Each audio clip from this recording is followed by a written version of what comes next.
O salão do bistrô ficou suspenso por um instante, como se o ar tivesse sido colocado sobre uma mesa e esquecido. Ninguém tocou o talher, o pianista deixou escapar uma nota errada e o copo à frente de Dona Conceição tremia levemente, refletindo a luz amarelada do candelabro. Ela estava sentada ereta, um guardanapo dobrado sobre o colo, o aparelho auditivo encaixado atrás da orelha como se fosse um segredo doméstico. À sua frente, a travessa ainda fumegava. Arroz soltinho, feijão bem temperado, garoupa ao molho de limão. Pratos que ali tinham nome e etiqueta, servidos como ritual para o celebrante da noite. César ria, mais alto do que precisava. Ele tinha a voz rotunda de quem comprara não só coisas, mas atmosferas. O terno caro assentava-se com naturalidade no corpo que aprendera a dominar mesas e contratos. Detrás dele, a mesa comprida e bem postada era um palco onde as pequenas cortesias se transformavam em exibicionismo. Vanessa evitava olhar para a avó, os olhos acostumados a medir impressões em likes e fotos. Gabriel, o neto, tinha os punhos cerrados sobre o próprio prato, a mandíbula trabalhada por uma espécie de pressa ética que não sabia ainda nomear. O homem de baixa estatura que animava a noite se aproximou com um pratinho da sobremesa, uma bomba de chocolate que vinha cortesia da casa. Sorriu com gentileza, os pés batendo no chão de madeira como se marcassem compassos. Encostou-se à mesa e, por um instante, inclinou-se em direção a Dona Conceição. Sua boca ficou próxima da orelha dela. O salão, que se esticara até a borda do desconforto, pareceu puxar o ar de volta quando ele sussurrou: "Está na hora."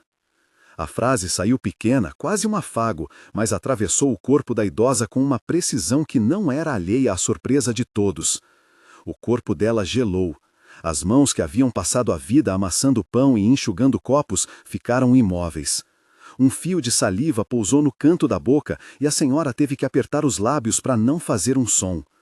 Era como se o sussurro tivesse convocado uma sala inteira de memórias, cheiros, vozes, portas batendo ao meio-dia e as despejado em forma líquida sobre aquele jantar elegante.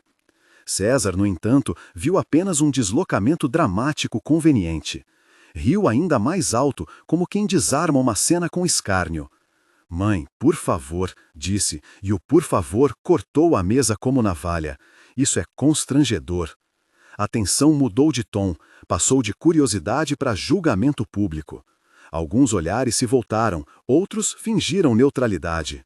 A garçonete, Ana Clara, ficou parada alguns passos, segurando a bandeja com um reflexo de possível intervenção. O som voltou a pulsar, mas havia uma nova frequência no ar. O silêncio daqueles que não sabiam se deviam se meter. Dona Conceição tentou sorrir. O sorriso saiu amassado, como um guardanapo recém-umedecido. "Não é nada", murmurou. A voz não encontrou força para disputar a audácia do filho. Os anos haviam ensinado que certas brigas não valiam o preço do sangue derramado na linha do convívio familiar. Gabriel, que sentara ao lado, deixou a mão esbarrar na dela, um gesto rápido. A pele dela era fina, como papel antigo, e havia um leve tremor, não só por causa do frio, mas por causa do susto que o sussurro despertara. O anão, gentil e sem malícia, recuou com a sobremesa na bandeja como quem retirasse um objeto que acendera mais do que luz. A mesa toda pareceu querer voltar ao curso normal, retomar a sopinha de socialidade que se aceita em jantares de gente importante. Mas algo quebrara ali. Não a louça, nem a louça de prata, mas a linha invisível da paciência, da complacência que muitos tinham com aquela mulher que sempre acolhera. César falou em tom de professor exasperado. "Mãe, não venha com essas coisas agora, você sabe que temos compromissos." Havia na frase a sombra do que sempre fora, um homem que, desde garoto, aprendera a transformar humilhação em ordem. Vanessa assentiu, discreta. Um comentário saiu de alguém da mesa do lado, baixo, que mais parecia um sussurro de consenso. "É difícil." Outro rosto se virou, curioso. O salão, antes neutro, tornara-se plateia. Dona Conceição sentiu os olhos de todo mundo se assentarem sobre ela, como pedaços de gelo. Sentiu as palavras de César atravessarem seu corpo e chegar aos tendões do passado. A mesma voz que a mandara calar anos atrás, que a ensinara a dobrar a vergonha para caber dentro de uma família que precisava de aparências. Recordou o marido morto, a dura limpeza de manhãs, os filhos pequenos e a necessidade constante de costurar feridas com silêncio. O sussurro do artista foi a primeira pequena rachadura. A zombaria do filho foi o vento que alargou a fresta. Ela tentou justificar-se, falou algo sobre não conseguir ouvir direito, sobre o aparelho que fazia um chiado quando a casa estava cheia. A palavra aparelho veio com aquela dignidade humilde que não pedia permissão. Gabriel, por sua vez, não aceitou o tom do pai. Pai, deixa ela. Foi um sopro, mais do que um comando. César ergueu a sobrancelha como se o menino tivesse cometido o atrevimento de discordar. Você sempre a defende, disse ele, como se o amor fosse um desvio infantil. E Vanessa fez um gesto natural de quem controla crises para proteger a sua imagem. Ana Clara aproximou-se novamente, desta vez com uma pequena jarra de água perfumada e um olhar que não cabia em educação formal. Deixou a jarra sobre a mesa num ato de cuidado discreto. Quer um pouco de água, dona Conceição? Perguntou. Voz baixa, formando um círculo de humanidade onde os demais preferiam a linha reta do julgamento. A garçonete sabia ler a cena. Não era apenas um copo que oferecia, mas uma ponte. Nesse momento, o sussurro ecoou de novo dentro da cabeça de dona Conceição. Só ela ouviu, talvez, ou todos ouviram e fingiram não ouvir, e ele dizia algo que não era apenas "está na hora de terminar a sobremesa". Era uma frase com vários significados, como um relógio que devolveria o tempo de volta. Ela sentiu o corpo inteiro gelar, não de medo apenas, mas de reconhecimento. Algo mudara de dentro para fora.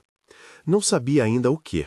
Se era um anúncio de algo semelhante a uma despedida, se era o aviso de que os espaços que ocupava iam encolher, se era a confirmação de uma suspeita que vinha crescendo junto à memória falhando. Gabriel se inclinou e, sem pedir licença, pegou a mão dela.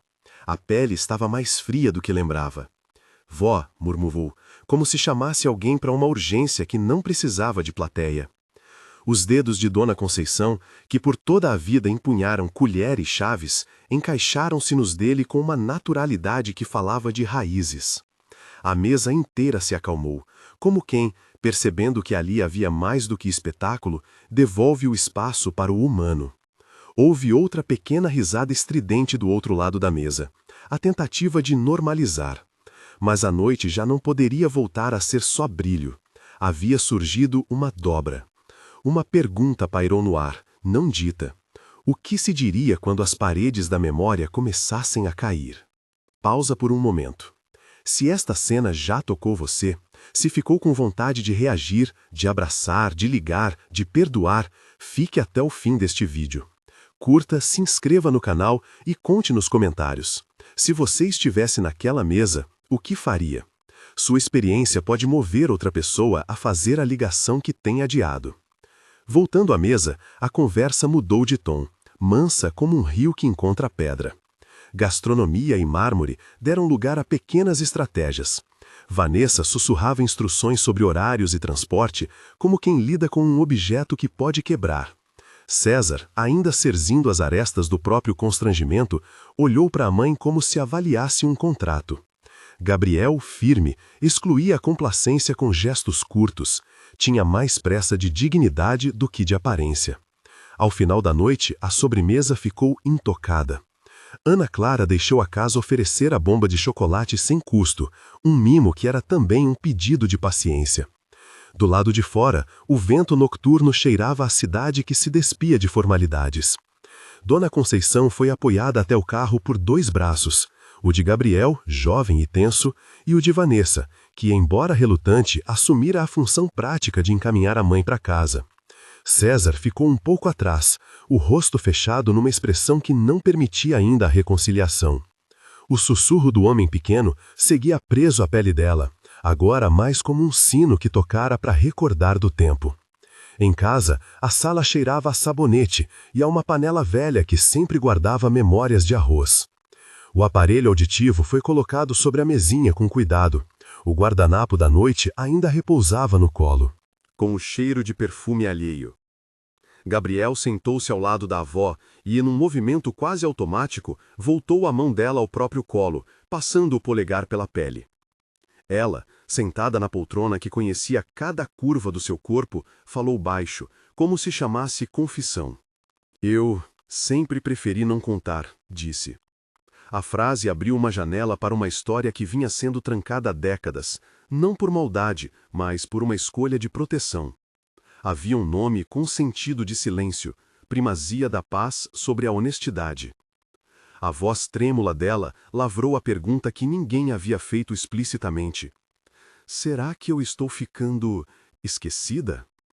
Havia no final uma esperança meio implorada, porque quem cuida mais precisa de confirmação de que ainda serve. Gabriel não respondeu com frases prontas. Levantou-se, foi até a estante e puxou um álbum de fotos. Folhearam juntos imagens de festas antigas, a avó jovem com um vestido simples, o marido com os braços em torno dela, as mesmas mãos que agora tremiam a segurar um copo. Cada foto era uma âncora, um pedaço de si que insistia em existir. Dona Conceição passa dos dedos sobre as imagens, como se tentasse reaprender a si mesma. Do outro lado da casa, um relógio antigo marcava as horas com um som seco, perfeito como um marcador. Nos dias que se seguiram, pequenas coisas começaram a se repetir como sinais. Um bilhete esquecido na cozinha, a panela no fogo com cheiro de queimado, o esquecimento do aniversário de uma vizinha. Gabriel notava os sinais e os colocava em uma prateleira de observação, sem pressa de diagnosticar, mas com firmeza prática. Vanessa, entre reuniões e publicações, fazia chamadas curtas, eficientes e distantes. César, por sua vez, voltou ao escritório e à ostentação, porém, vez por outra, havia no rosto dele uma sombra que não sabia interpretar nem despir. A visita ao médico veio mais cedo do que esperavam. O consultório era uma sala de paredes neutras, com uma planta a cuidar do ar e uma mesa a guardar prontuários. O médico sorriu comedido. Vamos fazer alguns testes, ver como anda a memória e o raciocínio. O eufemismo médico arqueava-se como um teto sobre a casa, funcional, protetor, porém não isento de temor. Os testes não eram cruéis, eram exercícios de palavras e lembranças, desenhos e cálculos simples que pareciam medir o que a vida tinha construído com tanto esforço. Quando o diagnóstico veio, não foi uma sentença, foi uma informação que tropeçou em suas próprias palavras. O médico falou de início de demência e de perda de memória progressiva, com a cautela de quem não quer assustar, mas também com a clareza necessária. Dona Conceição ouviu como se as palavras fossem novas estações do ano, menos inverno, mais outono. Sentiu o corpo inteiro gelar de novo, a mesma sensação daquele sussurro no bistrô, só que agora sem a teatralidade do público. Era um aviso que necessitava de ações, não apenas de aplausos. César calou-se diante do médico, as mãos pesadas sobre o colo como documentos que não se sabe assinar.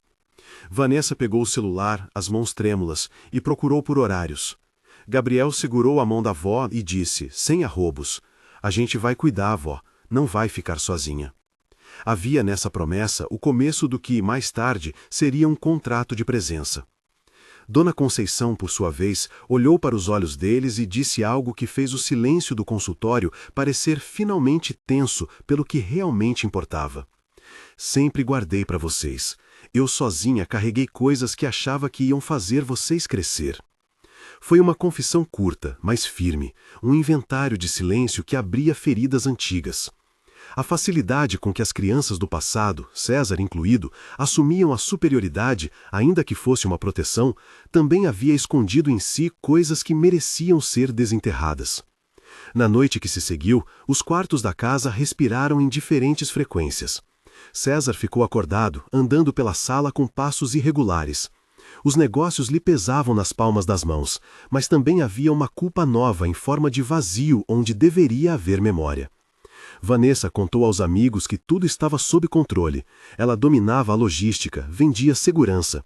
Gabriel, no quarto pequeno que sempre lhe pertencera, escreveu uma lista de pequenas tarefas, consultas, medicamentos, rotinas de sono. Era um roteiro de cuidado que ninguém havia pedido, mas que aos poucos assumia ares de necessidade. O segredo que a família guardara vinha de longe e estava agora à flor da pele. Havia coisas que Dona Conceição não contara porque protegera cada filho de algo maior. Ela lembrava-se de noites em que calara a boca para que não sobrasse para os outros. Lembrava-se de escolhas que sacrificaram a sua própria voz. E o fato do filho, agora milionário, ter rido dela em público era um reflexo doloroso de como aqueles silêncios foram comprando espaço. Certa manhã, ao abrir um caderno antigo, encontrou bilhetes minúsculos, recados que deixara para si mesma quando a vida parecia uma fuga. Em uma página, uma nota simples: "Se eu fraquejar, peça ajuda." Aquilo era quase um plano de emergência escrito em letra trêmula. A leitura trouxe lágrimas, não de aflição apenas, mas de um reconhecimento tardio.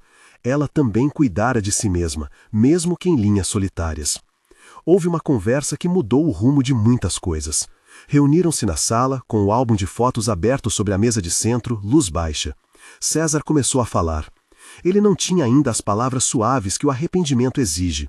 Tinha a necessidade de consertar uma imagem, sim, mas havia também um peso legítimo de remorso. "Mãe", disse, com a voz menos cortante do que antes, "eu errei ali." A frase abriu um caminho para que as outras aparecessem. Desculpas, lembranças, explicações. Vanessa, mais madura do que se permitiu mostrar no bistrô, confessou que havia pensado demais na própria vida e pouco na fragilidade do outro. Gabriel, com a firmeza da juventude, propôs que as visitas fossem reais, sem pressa. Dona Conceição ouviu tudo com olhos que tenderam a brilhar de uma maneira contida. Ao invés de exigir grandilocos gestos, pediu coisas pequenas: presença, paciência, um almoço por semana sem pressa. Era uma lista quase ministerial de desejos práticos. Não pedia que revertessem o tempo, apenas que acompanhassem o que vinha. Ela disse: "Eu não quero que me olhem como se eu fosse inútil, só quero que me olhem como antes, com paciência." Era um pedido simples e antigo, como pão quente. As promessas vieram com timidez. César propôs contratar alguém para ajudar. Vanessa sugeriu aplicativos e horários. Gabriel prometeu visitas quinzenais que, deviam todos saber, provavelmente se tornariam semanais. E no meio dessas negociações práticas, houve um gesto que não foi planejado. César, sem cerimônia, levou a mão ao rosto da mãe e a segurou como se medisse a realidade. Não foi grandioso, foi um ato bruto de recuperação, um reconhecimento que exigia mais do que palavras. Dona Conceição apertou a mão dele de volta, e por um segundo houve um pacto silencioso, mais sólido que listas e planilhas. Ainda assim, havia um espectro que não se afastava: o medo. Cada um dos filhos via a doença sob sua lente particular: perda de controle, obrigação social, desafio moral. Mas, nas semanas seguintes, a presença tornou-se verbo prático. Gabriel foi ao mercado com a avó, conversaram sobre coisas banais. Vanessa organizou almoço sem pressa. César estacionou o carro perto da calçada para acompanhá-la ao médico. Pequenos gestos se empilharam, não apagavam o diagnóstico, mas treinaram um novo hábito. Certa tarde, sentado à varanda, Gabriel observou a avó fritar um ovo com uma pele de cuidado que parecia antiga e familiar. Ela falava pouco, mas havia um brilho nos olhos quando lembrava de receitas, de nomes de animais de estimação. O arroz que um dia causara humilhação voltou a ser motivo de riso. Um comentário sobre arroz soltinho como você fazia trouxe dela uma risada curta que ecoou pela cozinha. O simbolismo do arroz, tão presente naquele jantar, transformara-se em ponte, da vergonha para a ternura. Mas nem tudo era conciliação imediata. Houve recuos, dias em que o peso da mudança fez César regredir para um tom cortante, momentos em que Vanessa cansou diante da logística e ocasiões em que Gabriel precisou intervir com firmeza. O que mudava, entretanto, era a linha de comportamento. A paciência, outrora negligenciada, passou a ser praticada. Pequenas rotinas foram estabelecidas, horários de medicação, lembretes no celular, uma tecnologia que não substituía o afeto, mas auxiliava. Visitas planejadas que se tornavam encontros verdadeiros. Um episódio marcou a transição de forma definitiva.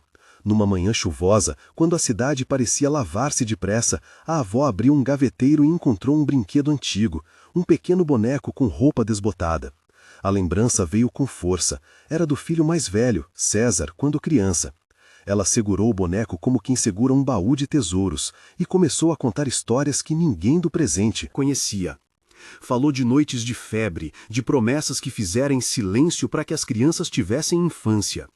O relato trouxe lágrimas a olhos alheios e, pela primeira vez em muitos anos, César ouviu não como argumento político ou como peça para sua imagem, mas como verdade que lhe devolvia a humanidade. Ao final desse dia, quando a chuva cedeu e a luz ficou macia, César foi até a sala onde a mãe ajeitava o guardanapo. Sem alarde, sentou-se ao lado dela e pegou a mão. "Mãe", murmurou, sem o tom de acusação nem o de defesa. "Estou aqui." O aperto foi simples, ninguém filmou aquele momento. Não precisou filmar, foi real. E ainda havia perguntas por fazer e por responder. O anão que sussurrou no restaurante havia sido apenas o sinalizador de algo maior, uma senha que despertou o que precisava ser visto. A família começava a aprender que o cuidado não é gesto único, mas rotina costurada com tempo e presença. Havia um longo caminho pela frente, consultas, ajustes, dias de esquecimento e dias de lembrança. Mas o eixo havia deslocado o suficiente para que se pudesse vislumbrar um trajeto. Quando a noite caiu novamente, a casa encheu-se de pequenos rituais. A avó colocou o aparelho auditivo, César conferiu as luzes, Vanessa deixou compromissos por um momento e Gabriel ajeitou a cama como quem prepara um santuário. Antes de dormir, Dona Conceição olhou para cada um e disse, com voz que guardava um sorriso, "Obrigada por não me deixarem sozinha." As palavras não resolveram nada de uma vez, mas assinaram um acordo invisível. Havia agora uma promessa que se construía no cotidiano. O que ainda faltava e que pesaria nas próximas semanas era enfrentar o passado que ela havia escondido, as pequenas omissões que se tornaram muralhas e as palavras que não foram ditas. Havia também a necessidade de transformar boas intenções em disciplina afetiva, visitas que não fossem apenas agenda, presença que não se medisse em likes, atenção que não se confundisse com afeto condicionado. Na manhã seguinte, sentada na cozinha, Dona Conceição pegou o guardanapo e com a caneta escreveu algo que parecia tanto uma lista quanto uma carta. Seu traço tremia, mas havia clareza. Nomes de pessoas a quem queria falar, lembranças a serem recontadas, pequenos pedidos de como preferia ser cuidada. Era uma mão se estendendo com instruções finas, um modo de dizer, não me deixem ser reduzida ao esquecimento. Ao dobrar o papel, pensou no homem de estatura baixa que sussurrara "está na hora" no restaurante. Talvez, pensou, estivesse mesmo na hora, não de partir, mas de reorganizar os dias, de pedir ajuda, de deixar o silêncio virar algo compartilhado. E assim, a família começou a costurar um novo padrão. Ausências preenchidas com visitas breves e constantes, conversas que não se apressavam, promessas que viravam atos. Ainda havia vergonha de lado a lado e necessidade de ajuste, mas também havia, pela primeira vez em muito tempo, uma direção comum. A mão que segurava a mão tornou-se um sinal de pacto, um pequeno ritual que seria repetido nas manhãs e nas noites, menos por dramaticidade, mais por reconhecimento. O caminho à frente não prometia cura milagrosa, mas oferecia cuidado. Dona Conceição, com a fragilidade de suas memórias e a força de seu perdão, transformara a humilhação numa chamada para a família se encontrar. Não em público, sob luzes que julgam, mas em casa, onde o arroz realmente importa e onde, no fim, a gente aprende a se ver como é. Naquela semana, as rotinas se tornaram mapas cuidadosamente desenhados.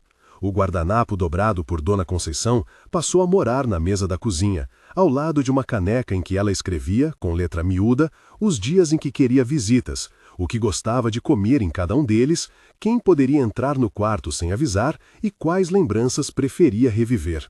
Era um pequeno tratado de dignidade. Quando Vanessa encontrou o bilhete, leu em voz alta alguns trechos. A família ouviu sem pressa, como quem recebe instruções de um capitão experiente antes de um terreno difícil. César foi o mais afetado. Na sua agenda, compromissos eram sublinhados com cores. Entrevistas e reuniões substituíam fins de semana.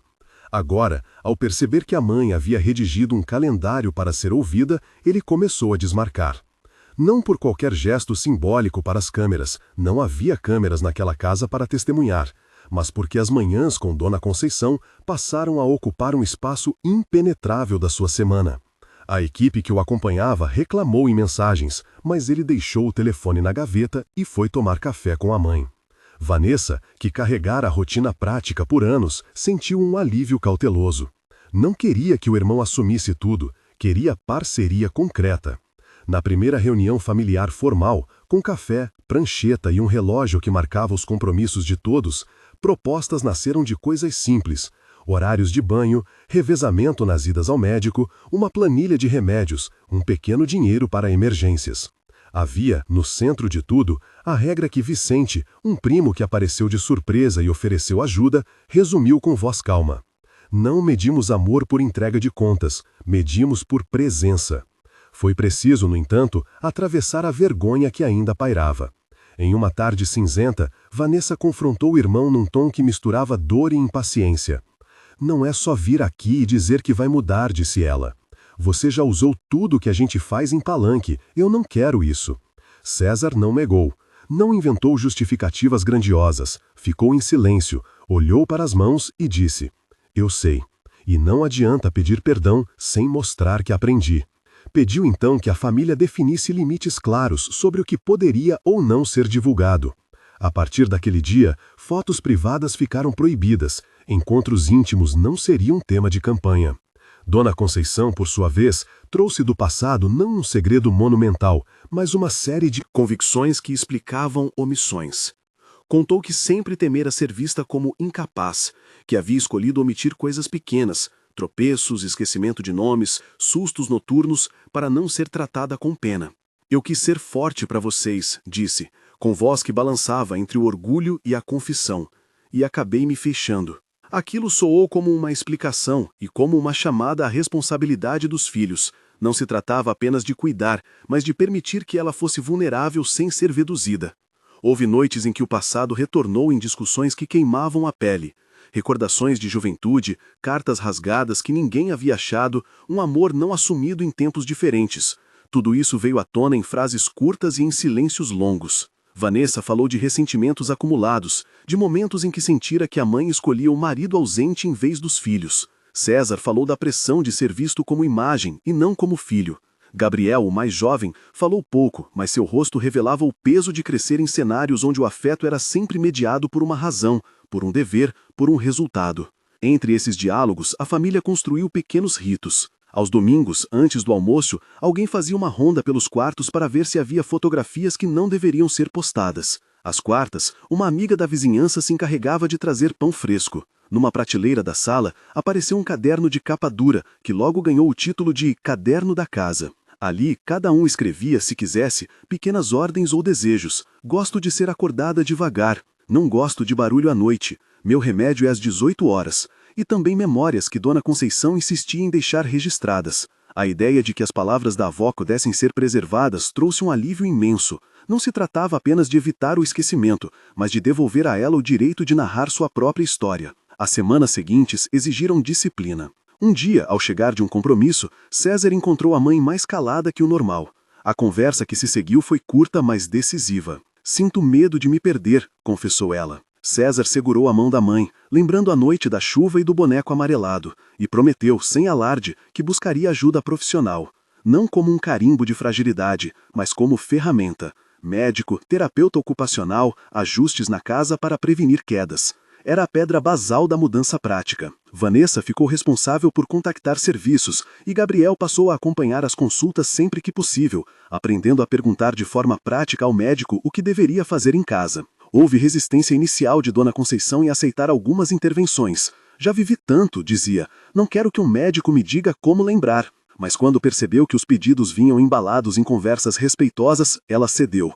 Aprendeu a usar um sistema simples de lembretes, que Vanessa deixou em post-its coloridos, um no espelho do banheiro para tomar água, outro na porta do armário com a lista de remédios. Nada tecnológico demais, nenhum aparelho que substituísse um rosto, nenhuma voz eletrônica que reduzisse o que se dá em mão. Era tudo tão humano quanto possível. A comunidade também notou a mudança. Vizinha que antes cumprimentava à distância, agora trazia sopa em dias frios. O dono da mercearia, percebendo que a casa precisava de óleo e farinha, passou a deixar no nome de Dona Conceição uma conta que os filhos acertavam ao fim do mês. Pequenas gentilezas, que juntas formavam uma rede. Há um poder silencioso nesses atos. Aquilo que começa como favor vira hábito de cuidado. Mas os fantasmas do passado não se resolveram apenas com boa vontade. Um episódio trouxe à tona o efeito público da vida de César. Durante um passeio em que ele havia prometido ficar fora das lentes, um fotógrafo o reconheceu e, por descuido, publicou uma imagem da família entrando num restaurante.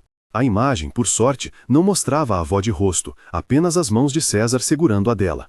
Mesmo assim, bastou para que comentários imaturos surgissem nas redes. César sentiu uma raiva antiga, não por si, mas pela mãe, e foi preciso negociar de novo com as pessoas que orbitavam sua carreira. Privacidade não é moeda eleitoral, disse ele em tom firme, pedindo que guardassem aquele espaço. A resposta foi um misto de compreensão e pragmatismo. Alguns anunciaram que não seguiriam aquele limite, outros, com mais tato, recuaram. A família aprendeu, assim, a criar muros que não fossem prisões. Estabelecer limites com o público foi uma lição de humildade para César e um exercício de confiança para Vanessa e Gabriel. Eles passaram a ensaiar respostas simples a curiosos. Agradecemos, mas este é um assunto de família. E então voltavam ao que mais importava: jantares com tempo para conversa, personagens deixados de lado, memórias contadas sem urgência. Entre as memórias que se reabriam, houve risos e pequenas traições perdoadas.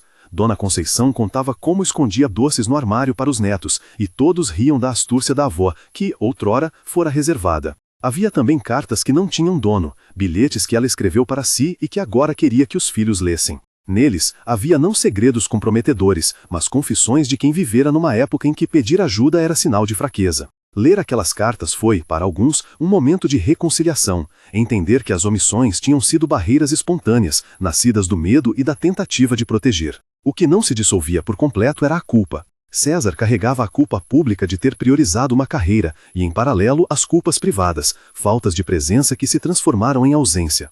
Vanessa, por vezes, sentia que sua paciência se esgotava e que, mesmo com as mudanças, algumas feridas exigiriam tempo para cicatrizar. Gabriel, em silêncio, guardava perguntas sobre o futuro. Será que vamos nos manter assim quando minha avó estiver pior?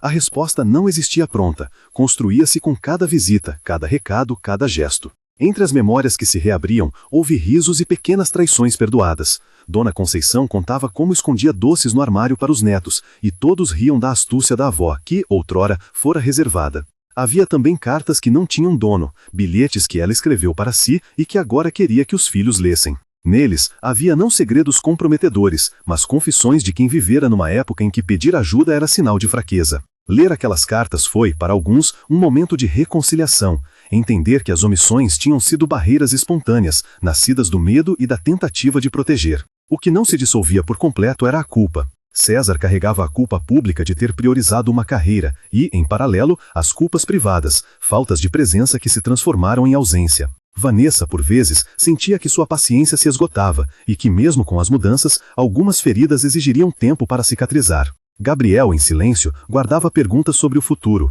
Será que vamos nos manter assim quando minha avó estiver pior?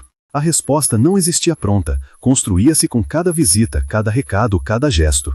Em uma tarde de outono, quando as janelas da sala filtravam o sol em faixas compridas, a família reuniu-se para uma tarefa que parecia simbólica e foi, na prática, decisiva: armar um álbum de fotos que não seria para a rede social, mas para casa. Cada imagem era selecionada com cuidado, ninguém teria que posar. Havia fotos antigas, de família na praia, de César menino com o boneco agora lembrado, mas havia também espaço para fotos pequenas, tímidas, tiradas sem intenção. O álbum se tornou um ponto de encontro. Ao folheá-lo, as vozes se aqueciam. Um comentário sobre um detalhe evocava outra memória. O passado e o presente se encontraram sem tribunal. O rito do toque manteve-se. Antes de dormir, alguém sempre verificava se Dona Conceição precisava de mais cobertores, se as luzes estavam no tom que ela preferia, se a água estava quente. O gesto, tão simples, consolidava a promessa feita naquela noite de chuva: não deixá-la só. E aos poucos, o cuidado deixou de ser um fardo isolado e passou a ser um pacto compartilhado. Ainda haveria dias de tropeço, de urgências e de velhas omissões que emergiriam como pedras no caminho.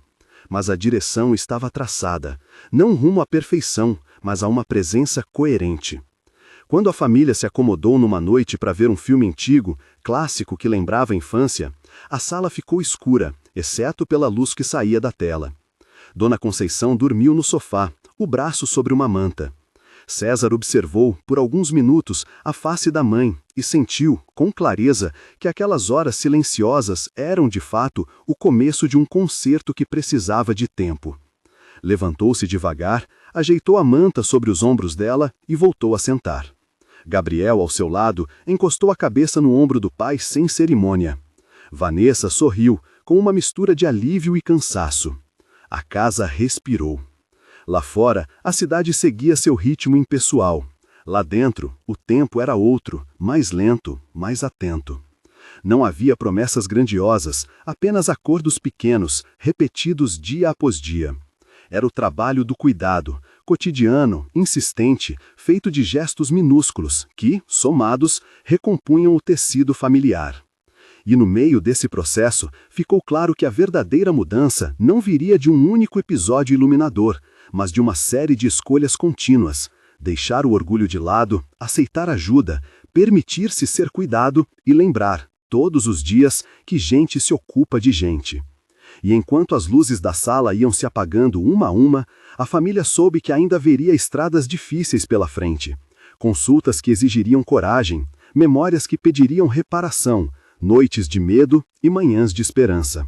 Mas agora havia um mapa desenhado com as mãos de todos, páginas de instruções, um álbum de fotografias, passos práticos e, sobretudo, a decisão de que aquela casa seria um lugar de cuidado de verdade. Em silêncio, cada um guardou um pedaço desse compromisso antes de se retirar para os quartos. A noite parecia menos áspera. Havia trabalho pela frente, mas havia também companhia. Pela manhã seguinte, a casa acordou em ritmo novo. O relógio da cozinha marcava um compasso que a todos parecia mais gentil. Passos menos apressados, conversas breves na hora do café, um cuidado no tom de voz para não acordar Dona Conceição com sustos. César preparou o pão na frigideira como a mãe gostava, e Vanessa trouxe as frutas picadas, pequenos gestos que agora tinham o peso de decisões tomadas. Dona Conceição apareceu à mesa com o cabelo preso num lenço florido, os olhos ainda sonolentos. Ficou alguns minutos rememorando onde estava. Gabriel a guiou com calma, dizendo o nome das pessoas sentadas como se recitasse um mapa. Ela sorriu, por vezes confusa, mas satisfeita com a companhia. César observou aquilo e sentiu uma espécie de alívio tenso. As manhãs iam sendo vencidas uma a uma, mas a incerteza envolvia o futuro como névoa. Naquela tarde, havia consulta marcada com a neurologista. O consultório, bem iluminado, cheirava a desinfetante e esperança.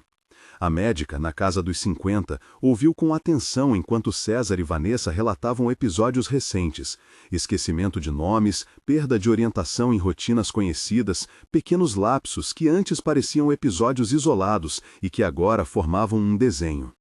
Gabriel, sentado ao lado, segurava o bilhete que havia escrito para a avó naquela mesma manhã. Um desenho de 2 peixinhos e um "te amo" em letras caprichosas.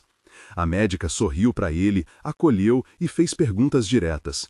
Fez testes rápidos de memória, pediu para Dona Conceição repetir frases, lembrar datas e nomes, desenhar um relógio.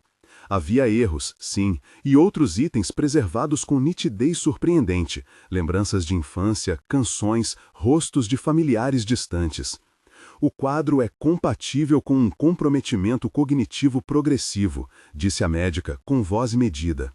Explicou possibilidades, indicou exames complementares, falou sobre medicação que poderia retardar alguns sintomas e, sobretudo, sobre a importância de estrutura e rotina.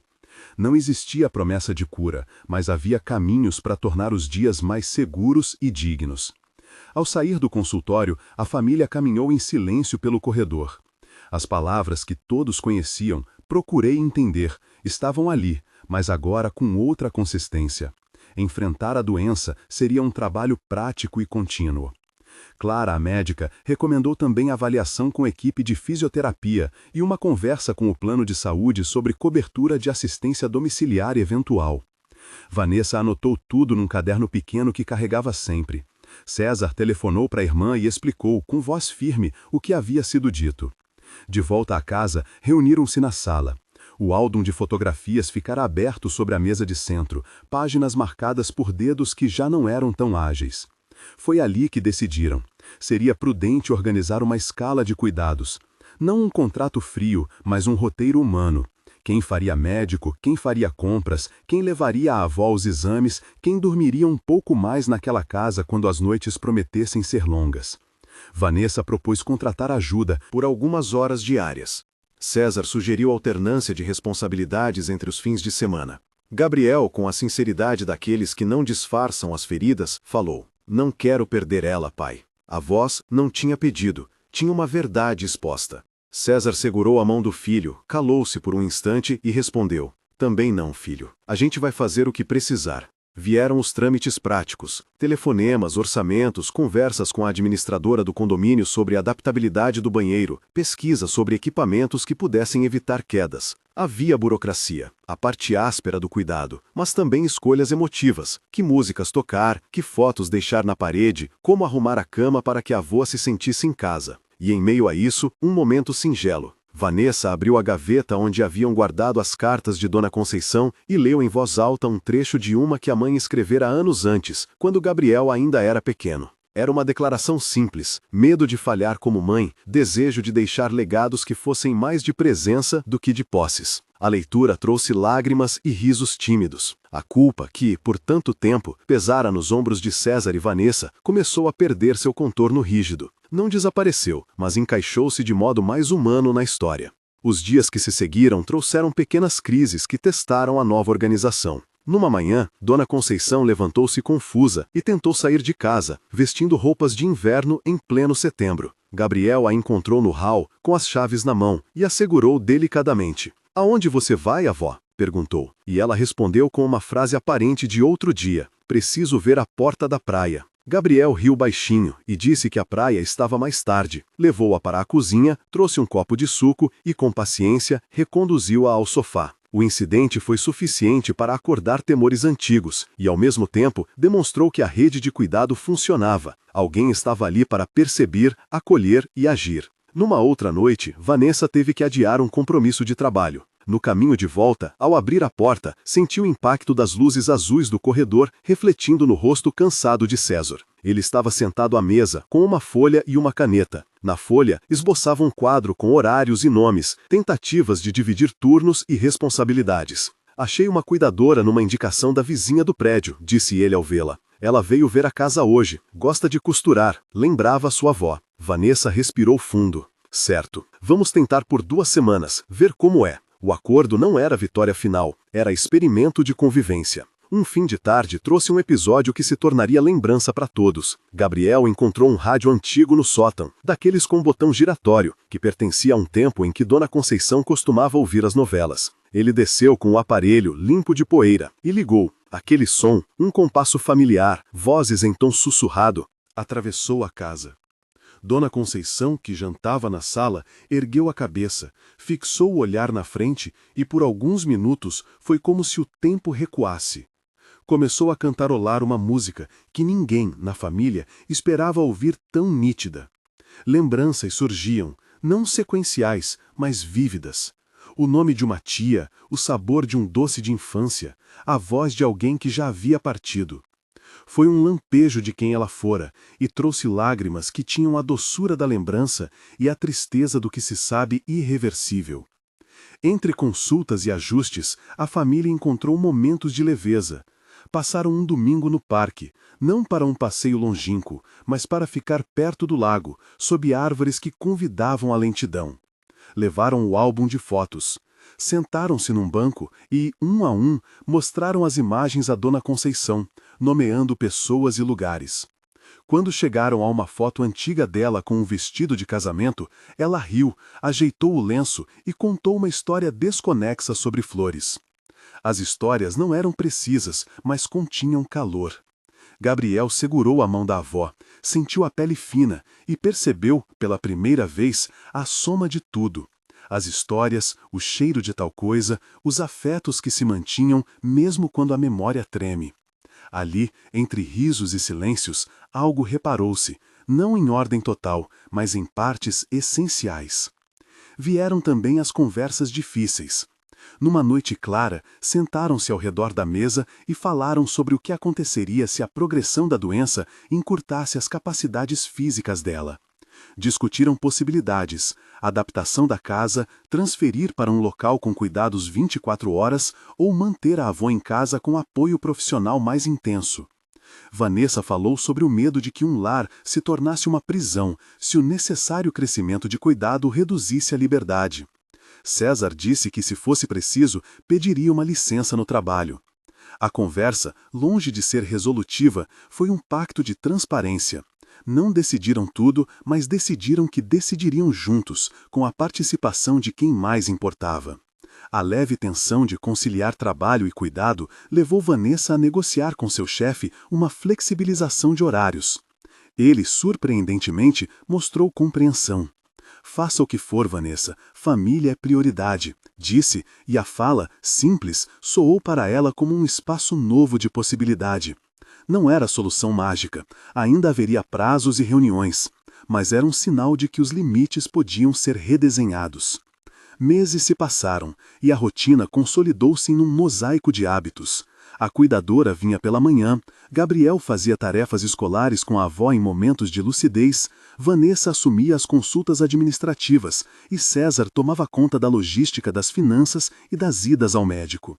A culpa que antes pesara nos ombros de cada um transformou-se em lembrança ativa, não para punir, mas para lembrar por que haviam escolhido permanecer.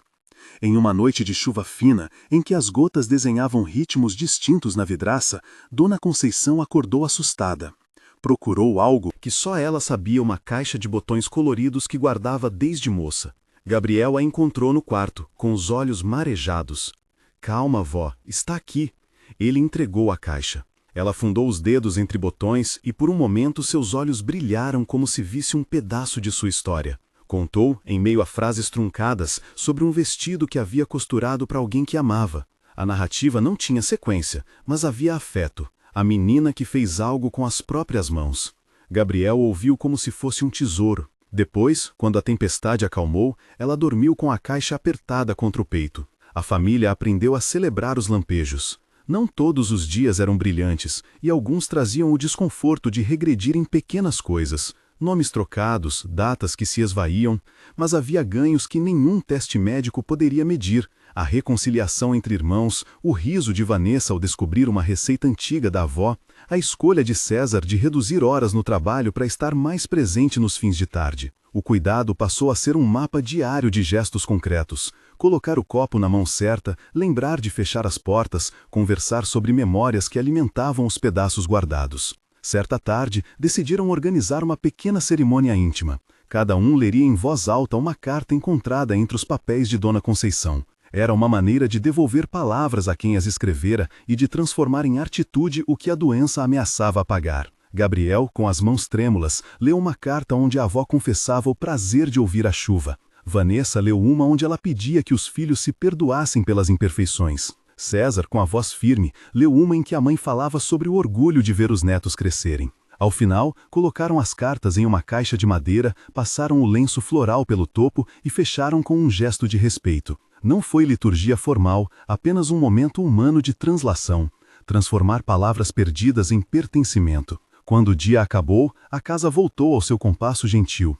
A janela, aberta para a rua, deixou entrar um cansaço leve e uma paz tensa. Havia mais por vir, semanas de consultas, a necessidade de ajustar o plano de cuidado conforme a doença se instalava, momentos de dúvida e, certamente, noites em que o coração apertaria. Mas havia também a certeza de algo construído, um tempo de cuidado entrelaçado, onde a falha era permitida e a companhia exigida. Na cozinha, a chaleira apitava baixo. César preparou chá enquanto Gabriel desenhava outro bilhete para a avó. Vanessa sentou-se por um instante ao lado da janela e observou a cidade. Pensou nas escolhas que havia feito, nos limites que redefinira e sorriu com uma tristeza nova, a do amor que sabe que deve ser praticado agora, todos os dias. E lá no sofá, com a manta ajeitada, Dona Conceição dormia tranquila, alheia às planilhas e conversas. Era a presença dela, simples e contínua, que tornava possível o que vinham tecendo, não uma cura imediata, mas uma vida que valia ser vivida, apesar da fragilidade. Na manhã seguinte, haveria mais telefonemas, uma visita para ajustar os equipamentos do banheiro e talvez uma nova consulta.